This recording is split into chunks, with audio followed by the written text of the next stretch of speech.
Ces butons, sortes d'étançons horizontaux, vont pouvoir être enlevés dans les semaines qui viennent. C'est ici que s'arrêtera le métro 3. Le gros œuvre de la future station Toots-Thielemans touche à sa fin. On est presque au bout de tous les tronçons qui étaient accessibles depuis la surface, ce qu'on appelle les tronçons à ciel ouvert, qui représentent 90% du chantier, où effectivement on est presque au fond et selon le planning établi qui visait d'atterrir à peu près maintenant. Nous sommes ici dans le nouveau tunnel de 900 mètres qui a été construit à côté du tunnel du pré-métro existant. Celui-ci est trop vieux pour accueillir un nouveau métro.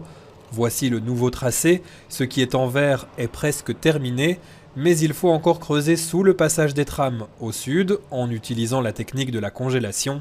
Et puis surtout, il faut creuser sous le palais du Midi, dont on voit les fondations là derrière.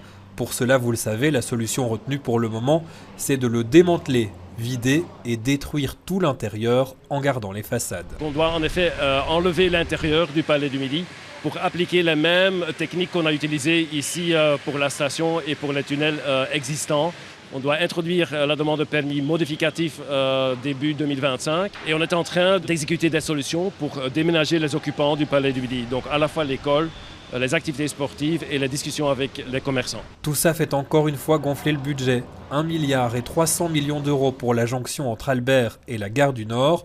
Et pour bien comprendre l'ampleur du projet, la STIB ouvre les portes de ce chantier pharaonique ce dimanche. Il est presque fini mais pas fini et donc on pourra à la fois se rendre compte de ce que sera le résultat de la construction, mais aussi mieux comprendre avec tous les éléments provisoires qui sont encore présents comment on l'a construit. La STIB espère pouvoir faire rouler le métro entre Albert et la gare du Nord d'ici la fin 2031.